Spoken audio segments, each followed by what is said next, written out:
Bonjour à tous et à toutes, c'est Gilles. Je reviens à vous aujourd'hui pour continuer de discuter de ces principes, ces principes transcendantaux, ces principes de l'école spirituelle du non-être. Au départ, c'était mon éducation, mais bon, on s'étend, on se développe, on se construit tous les jours. Ce que l'on recherche, c'est de devenir un avec notre moi supérieur. C'est passer dans un état de pur ressenti pour abandonner toutes ces idées, ces croyances que l'on peut avoir qui nous limitent. Parce qu'on doit devenir maître de soi-même, comme disait Platon dans La République, un livre que je vous recommande de lire si ce n'est pas encore déjà fait, ou de le relire.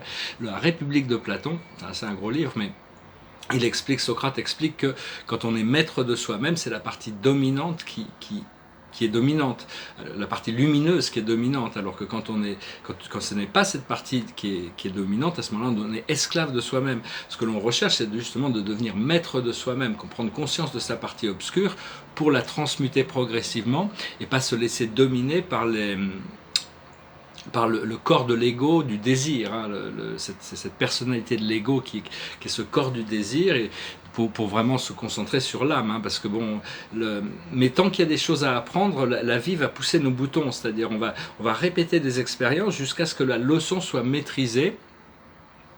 Et donc c'est vraiment beaucoup plus dans le ressenti qu'on va découvrir cette connexion à notre âme qui, elle, il faut aussi déconnecter, il y a la fonction aussi de déconnecter. Bon, c'est normal qu'on ait des choses que j'aime et j'aime pas.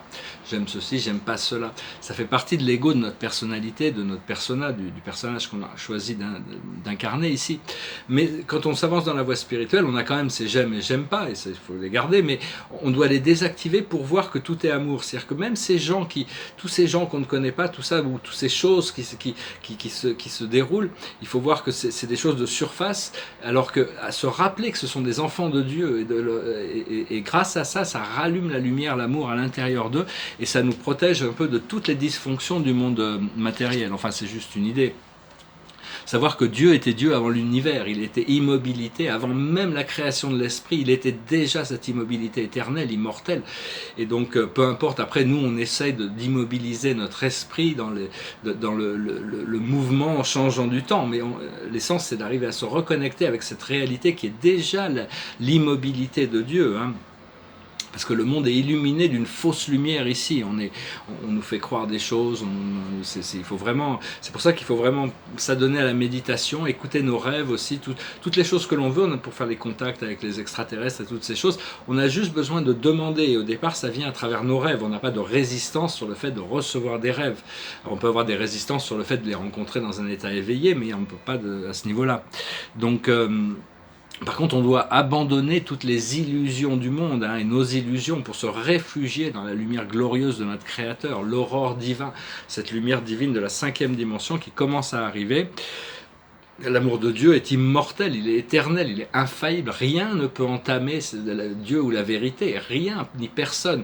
Toutes les choses du monde extérieur ne sont que des expériences. Et la vérité ne peut pas être entamée, la vérité reste complète éternellement. Et c'est cette vérité qu'on est appelé à retourner à cette source. Bon, chacun reçoit l'appel, l'éveil quand c'est le moment pour. Donc on doit lâcher prise sur l'idée qu'on habite dans deux réalités, la réalité matérielle et physique du monde physique extérieur et la réalité de l'âme. Il ne faut qu'il n'y ait plus que la réalité de l'âme et de l'esprit. À ce moment-là, le monde physique va s'intégrer à cette réalité. Donc arrêtez de créer des séparations entre le monde intérieur et extérieur. Je ne fais qu'offrir des conseils, des points de vue. Il ne s'agit que des points de vue, mais enfin bon, qui peuvent être utiles quand même. Trouver Dieu, c'est le seul véritable but de l'existence en réalité. Toutes les âmes cherchent ça. Bon, il y en a qui vont prendre 1000 incarnations avant de se rappeler de ce point, mais moi, c'est la seule porte de sortie. Quoique le Bouddha, grâce à la rectitude, a réussi à s'élever dans la pureté de lui-même sans avoir besoin de penser à un créateur externe à lui-même. C'est juste là-haut qu'il l'a trouvé. Mais ce qu'il faut, c'est rester honnête et cultiver le désir d'aimer, de partager, de retourner à Dieu. Et parce que sinon, dans la 3e dimension, c'est comme si on était prisonnier dans un mauvais film. C'est un film dans toutes sortes dans un mauvais film, on est prisonnier dans cette chaîne. Donc il faut vraiment s'en détacher. Il n'y a qu'à voir les médias, la politique, même les gens autour de nous, ils sont prisonniers. C'est pas de leur faute. Ils sont esclaves de ce système, de cette matrice. Donc il faut arriver à s'en détacher parce que le procédé intérieur est presque complet, hein, vraiment il n'y a plus grand chose pour que notre procédé intérieur soit complet et on puisse effectuer cette ascension. L'ascension c'est pas quelque chose d'extérieur, hein, c'est quelque chose d'intérieur qui est cumulatif. Et par contre c'est pas facile de trouver l'amour et la paix quand on est en colère contre soi-même ou on est en colère contre les autres. Donc il faut d'abord résoudre ça, il faut avant à pardonner, trouver un équilibre, trouver une résolution. Et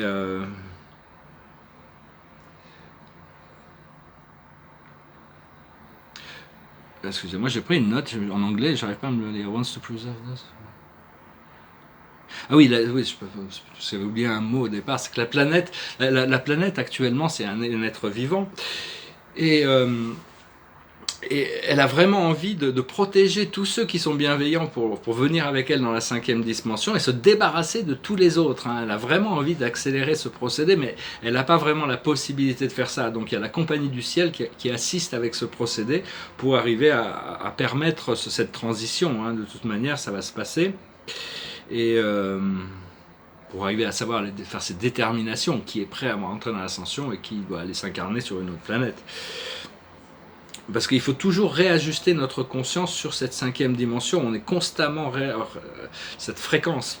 Le monde a tendance à nous ramener dans ce monde. Donc il faut vraiment trouver l'équilibre pour qu'éventuellement le monde soit intégré dans cette 5e dimension. Ce qui n'est pas si dur que ça, une fois qu'on a intégré à l'intérieur de nous-mêmes, c'est cette fréquence. Et un procédé qui est très important, c'est quand on va dans le cœur, on a 3 chakras au-dessus, 3 chakras en dessous, principaux. C'est utiliser le cœur pour nettoyer toutes les mémoires de tous les chakras. Utiliser le champ quantique. Le champ quantique, c'est à l'intérieur du champ quantique qu'on peut se déplacer de dimension en dimension. Et ne pas trop s'inquiéter à propos de toute cette tyrannie dans le monde. Hein. C'est un signe que la société est en train de se désagréger, hein. Tout est en train de s'écrouler. Alors les galactiques sont là, ils supervisent, ils protègent, et donc il y a beaucoup de choses qui se passent actuellement derrière le voile pour préparer la nouvelle civilisation, mais ça on ne nous le montrera pas à la télévision bien sûr. Hein. Donc il faut avoir de la compassion pour tous ces gens, hein, de toute manière. Hein. Ils sont des esclaves de la matrice, de toute manière, comme dans le film Matrice, quelqu'un qui n'est pas déconnecté de la matrice est potentiellement un agent de la matrice. Hein, c'est pas de leur faute, ils sont comme ça. Et donc on a besoin de se réveiller collectivement et comprendre que toutes les autres personnes dans le monde ne sont que des autres vous. C'est moi qui... c'est tout le temps nous de toute manière, il n'y a pas plus de jeu, mais sinon c'est au niveau du spirituel, c'est le jeu, nous sommes le créateur de tout l'univers et de tous les êtres, hein, ça vient de là en réalité, notre source divine, c'est cette réalisation. Donc je tirais quelques cartes, je voulais venir... Je sens bientôt la libération qui se rapproche. Hein, pour le moment, j'ai encore un petit peu des angoisses par rapport à ce que je suis passé, mais bientôt, ça sera complètement libéré. Alors, la plus haute sagesse, c'est l'aventure.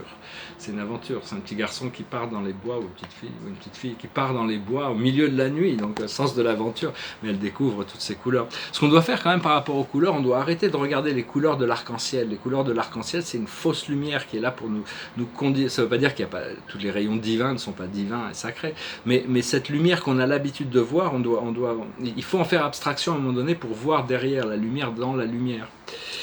Et ce que l'on doit comprendre, c'est les amoureux.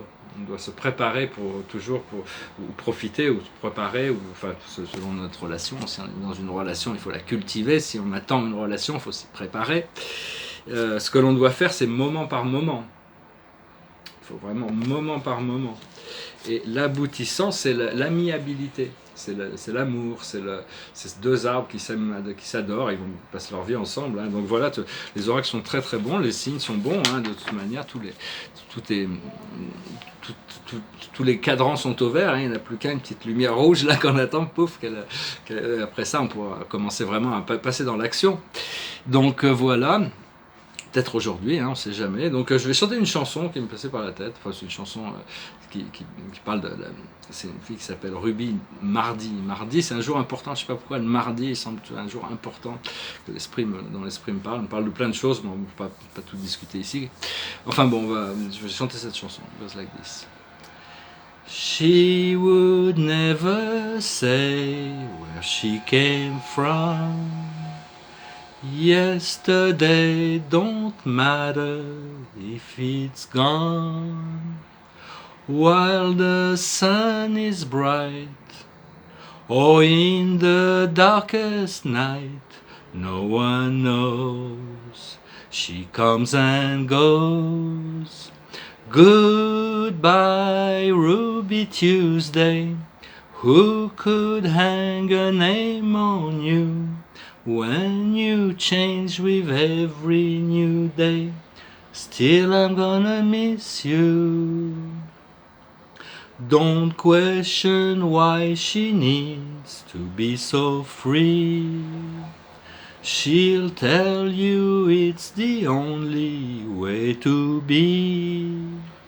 She just can't be chained to a life where nothing's gained or nothing's lost at such a cost.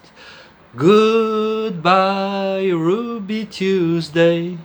Who could hang a name on you when you change with every new day? Still I'm gonna miss you. There's no time to lose, I heard her say. Catch your dreams before they slip away. Dying all the time, lose your dreams and you will lose your mind and life and kind. Goodbye, Ruby Tuesday. Who could hang a name on you when you change with every new day? Still I'm gonna miss you. Goodbye, Ruby Tuesday. Who could hang a name on you when you change with every new day? Still I'm gonna miss you. Red Songs by les Rolling Stones. Je vais tirer une dernière carte juste pour conclure ce message. Je suis un peu fatigué, mais bon, je pense qu'il y a plein de choses qui se préparent. Donc je suis vraiment dans l'état, j'essaie de me relaxer le plus possible. Et la carte de la journée, c'est tourner en rond. Des fois, il faut accepter de tourner en rond. On a besoin de tourner en rond jusqu'au moment où bon, on lâche prise et on faut initier des nouveaux cycles par tous les moyens que l'on peut avoir entre nos mains, dans notre connaissance. Voilà, je vous salue, je vous remercie pour tout. Et puis je vous dis à bientôt. Namasté.